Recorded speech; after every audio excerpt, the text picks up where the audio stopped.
like to share a few things that the life I've shared with him. She can't read.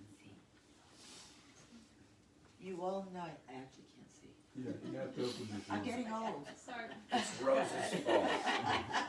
Rose, sorry. Like that little. yeah, we need the light. I'm sorry. You can shut it. You all know that, of course, we've been married the past 17 years, and you all know we shared our lives way before our wedding. It's, JR used to call our story a fairy tale romance. His favorite color is purple, as we all know. He chose that for our wedding color, just as also he chose the song, I Don't Want to Miss a Thing by Aerosmith, and he also picked out of a few invitations our fairy tale romance. And recently, somebody I work with said to me, she, as a Christian, she felt a presence saying that, called to talk to me, and I was supposed to ask you about the color purple. Wow. And I even have it in the text later for asking the next day. It was amazing. Mm-hmm.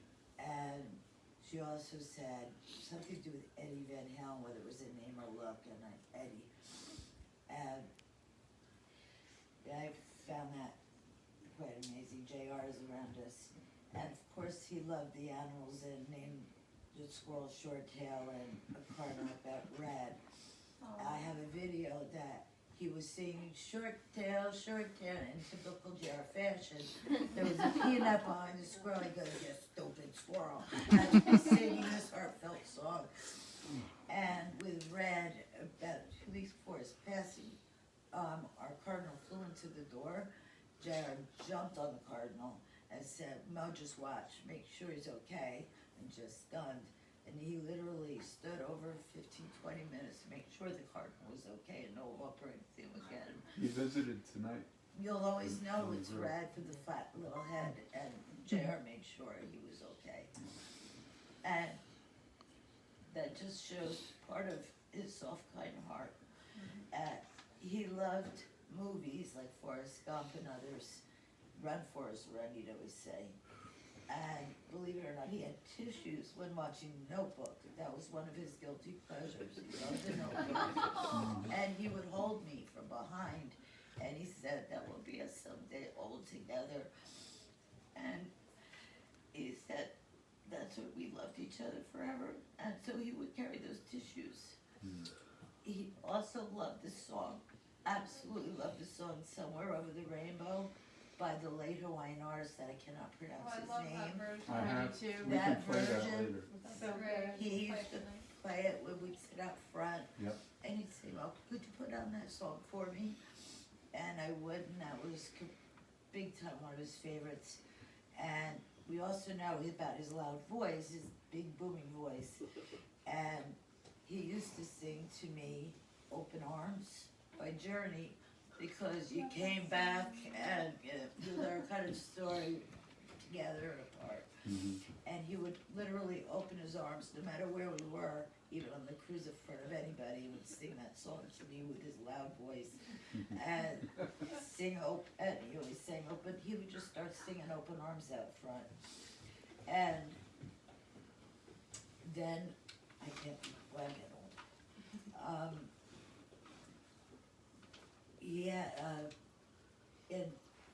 In early years, he spent many, many nights watching Mrs. Bucket and Raymond. I love that show. And Mrs. Bucket Bouquet every Saturday night. We made sure he would lay on the couch and watch those shows, and then Raymond on the latter years, and totally enjoyed them.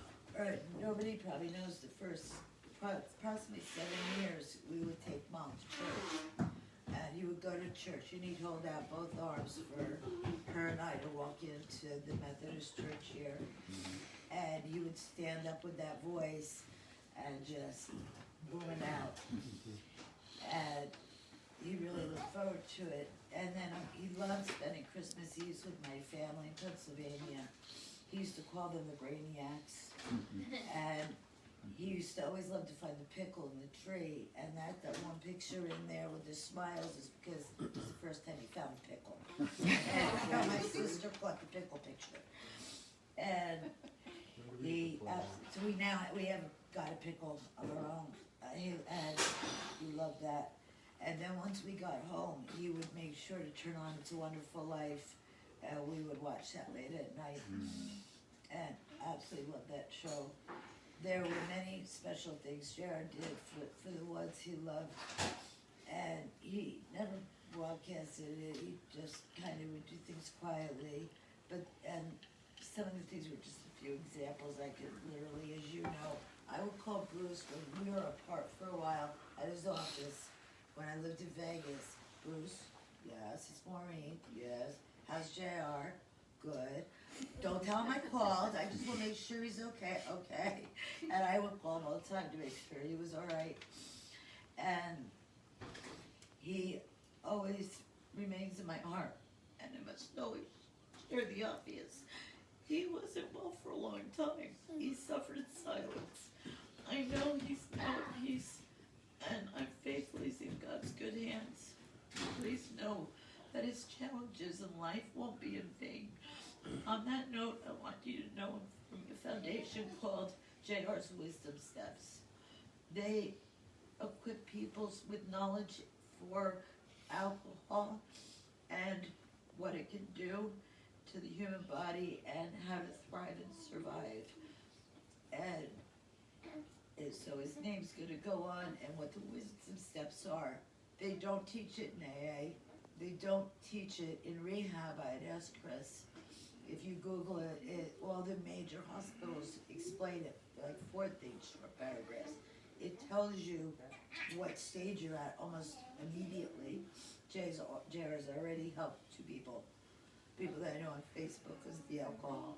And I'm gonna get that foundation doing the music. There are a lot of people that drink and have issues, so I'm gonna make sure that foundation is strong in JR's name and honor, and that is gonna save Is it an people. existing foundation?